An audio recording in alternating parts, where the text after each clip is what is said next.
In the name of Allah, most gracious, most merciful. 13.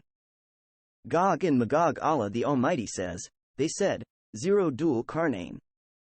Verily Ya'juj and Ma'juj, Gog and Magog, are doing great mischief in the land. Shall we then pay you a tribute in order that you might erect a barrier between us and them? He said, that wealth, authority and power, in which my Lord had established me is better than your tribute. So help me with strength of men, I will erect between you and them a barrier.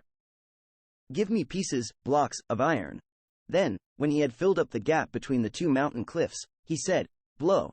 Then when he had made them red as fire, he said, bring me molten copper to pour over them.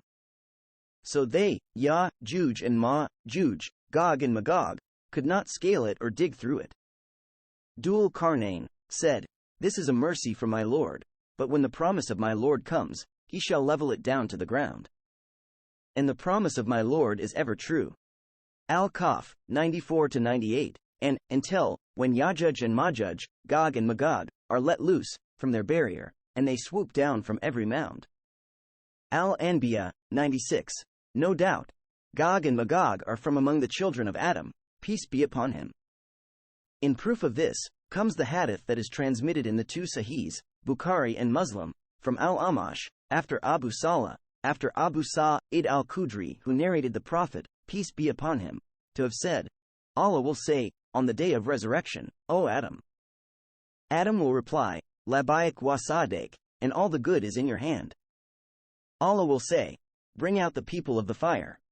Adam will say, O Allah, how many are the people of the fire? Allah will reply, from every 1,000, take out 999. At that time children will become hoary-headed, every pregnant female will have a miscarriage, and one will see mankind as drunken, yet they will not be drunken, but dreadful will be the wrath of Allah. The companions of the Prophet, peace be upon him, asked, O Allah's Messenger, who is that accepted one? He said, rejoice with glad tidings. One person will be from you and 1,000 will be from Gog and Magog. The Prophet, peace be upon him, further said, by him in whose hands my life is, hope that you will be 1/4 of the people of paradise. We shouted, Allahu Akbar. He added, I hope that you will be 1/3 of the people of paradise. We shouted, Allahu Akbar. He said, I hope that you will be half of the people of paradise. We shouted, Allahu Akbar. He further said, you, Muslims, compared with non-Muslims, are like a black hair in the skin of a white ox or like a white hair in the skin of a black ox, i.e. your number is very small as compared with theirs. Al-Bukhari and Muslim. It was mentioned earlier that Dhul Qarnayn has built it out of iron and copper and elevated it to a very high point that is equal to the very lofty mountains. However, there is no on earth an equal building in terms of loftiness or benefiting to mankind. Imam al-Bukhari transmitted in his Sahih the following hadith saying, a man told the Prophet, peace be upon him, that he had seen the dam of Gog and Magog. The Prophet, peace be upon him, asked, how did you find it? The man said, I found it like al-Burd al-Muhabar, stripped garments. The Prophet, peace be upon him, said, you have seen it like that. In Ibn Jarir's exegesis of the Quran, a slight different narration was reported by Qatada who said, I was told that a man said, 0 Allah's Messenger, I have seen the dam of Gog and Magog. The Prophet, peace be upon him, said, describe it to me. The man said, it looked like stripped garments, with red and black stripes. The Prophet, peace be upon him, said, you have seen it. It was mentioned that the Caliph, al-Wathiq, sent some messengers with messages to different kings to allow them traveling from one country to another till they reach the dam and stand on its reality. When they came back to the Caliph, they described it to him saying that it has a huge door with many locks. It is a very high and tight building and that the remnants of its building materials and tools are kept there in a tower. Also, there are still guards keeping an eye on it. They added that its location is on the northern east side of the earth. It was also said that their land is very spacious and that they live on farming and hunting and that their numbers are countless. How can we compromise between the Quranic verse that reads, so they, Ya'juj and Ma'juj, Gog and Magog, could not scale it or dig through it? Al-Kahf, 97.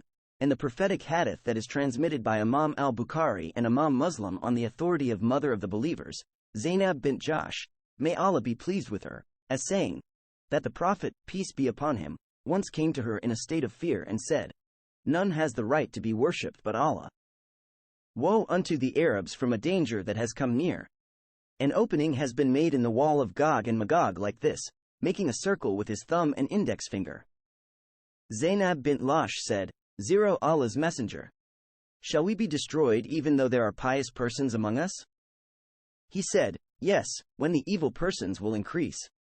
And in another narration, the Prophet, peace be upon him, said, Allah has made an opening in the wall of the Gog and Magog people, like this, and he made with his hand, with the help of his fingers. Al-Bukhari and Muslim, the answer is that this means one of two things. The first is that this is an indication of the opening of gates of evil and turmoil, and hence, this is a mere example set for us. The second view considers this as narrating a concrete matter for his statement. So they, Ya'juj and Ma'juj, Gog and Magog, could not scale it or dig through it. I.e., at their time, for the sentence is in the past tense, the matter which does not contradict the possibility of its taking place in the future with the permission of Allah the Almighty. But, as for the other hadith that is narrated by Imam Ahmed in his Musnad that the Prophet, peace be upon him, said, verily, Gog and Magog dig through the dam every day, till they could see the sun rays through it, their leader would say, go back and you will finish it tomorrow. On the next day, they find it as strong as before, till when their appointed term comes and Allah desires to send them against mankind, they dig it till they could see the sun rays through it, and their leader says, go back and you will finish it tomorrow, if Allah wills. On the next day, they find it as they had left the day before, and they dig through it and come against mankind. They will drink every drop of water they pass by.